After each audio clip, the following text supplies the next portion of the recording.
আসসালামু আলাইকুম। এগ্রোয়ার্ডের পক্ষ থেকে সবাইকে স্বাগতম। আলহামদুলিল্লাহ আমাদের স্পনের কাজ আবারও চলমান।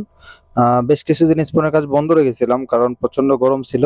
তো এখন যেহেতু আবার আবহাওয়াটা ঠান্ডা হয়ে আসতেছে, এখন আবার আমরা স্পনের কাজ স্টার্ট করেছি।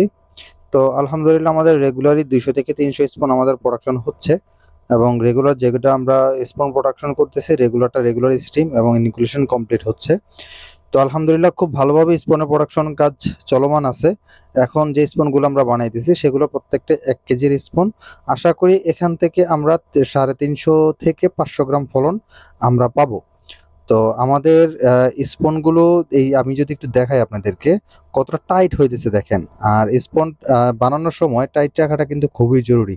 আপনি যদি স্পুন বানানোর সময় যদি আপনার খুব ভালোভাবে টাইট না হয়, ওই ক্ষেত্রে কিন্তু ভাইরাস অ্যাটাক করার সম্ভাবনা খুব বেশি থাকে। আরেকটা বিষয় আমি আপনাদেরকে একটু বলে রাখি, গরমে যখন আপনারা স্পুন প্রোডাকশন করবেন, তখন একটা জিনিস খুব ভালোভাবে খেয়াল করবেন, স্টিমটা যেন পারফেক্ট হয়। স্টিম যদি পারফেক্ট না হয়, ওই ক্ষেত্রে কিন্তু আপনার অতিরিক্ত কন্টামিনেশন হয়ে আপনারা লসের সম্মুখীন হবেন। এখন বিষয় হইছে আপনারা কতক্ষণ স্টিম দিবেন, কয় ঘন্টা স্টিম দিবেন। আসলে আমরা অনেকেই বলে থাকি যে ৩ থেকে ৪ ঘন্টা স্টিম দিলে কিন্তু হয়ে যায়। আসলে ৩ থেকে ৪ ঘন্টা স্টিমে আপনার কন্টামিনেশন প্রচুর হবে। আপনার মিনিমাম ৬ থেকে ৭ ঘন্টা আপনার স্টিম দিতে হবে। সেটা গ্যাসে স্টিম করেন বা লাকড়িতে স্টিম করেন। মিনিমাম ৬ থেকে ৭ ঘন্টা যদি আপনি স্টিম করতে পারেন, ওই ক্ষেত্রে আপনার স্পনের কন্টামিনেশন খুব কম হবে। কারণ গরমে আপনার কোনোভাবেই কোনো রিস্ক নেওয়া যাবে না। আপনার বিন্দু পরিমাণ ভাইরাস যদি আপনার ভিতরে থেকে থাকে, ওই ব্যাকটেরিয়াটা যদি না মারা যায়, ওই ক্ষেত্রে কিন্তু পরবর্তীতে আপনার ওইটাতেই green mould, yellow mould, white mould এই ভাইরাসগুলা খুব সহজেই কিন্তু অ্যাটাক করতে পারবে। আপনারা যখন স্পন প্রোডাকশন করবেন, এই বিষয়গুলো খুব ভালোভাবে লক্ষ্য করবেন। আর আরেকটা বিষয় আমি আপনাদেরকে বলে রাখি, গরমে কিন্তু অনেকে ৫০০ গ্রামের স্পন করে, ১ কেজি স্পন করে।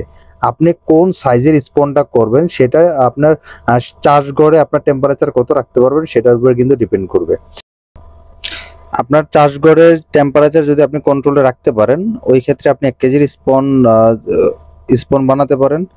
আর যদি আপনার টেম্পারেচার একটু চাষঘরে যদি একটু বেশি হয়, ওই ক্ষেত্রে আপনি আধা কেজির স্পন বানাবেন। কারণ একটা বিষয় আপনি ভালো করে খেয়াল করবেন যে আপনার চাষঘরে যা টেম্পারেচার আছে, স্পনের ভিতরে টেম্পারেচার মিনিমাম ১ থেকে ৩ ডিগ্রি সেলসিয়াস বেশি থাকে। তো আপনার চাষঘরে যদি আপনার ৩০ ডিগ্রি সেলসিয়াস তাপমাত্রা থাকে, ওই ক্ষেত্রে স্পনের ভিতরে টেম্পারেচার থাকবে ১ কেজির স্পনের ভিতরে টেম্পারেচার থাকবে মিনিমাম ৩৩ ডিগ্রি সেলসিয়াস। আর গরমে কিন্তু ৩৩ ডিগ্রি সেলসিয়াস তাপমাত্রা পিউটুর ক্ষেত্রে কিন্তু অনেক ঝামেলা করে। তো আপনারা চেষ্টা করবেন যদি তাপমাত্রা কন্ট্রোল করতে না পারেন, আধা কেজির স্পনটা যেন আপনারা বানান। আধা কেজির স্পন আপনারা ঝুলানোর ট্রাই করবেন। তো ভালো থাকবেন সবাই। আসসালামু আলাইকুম।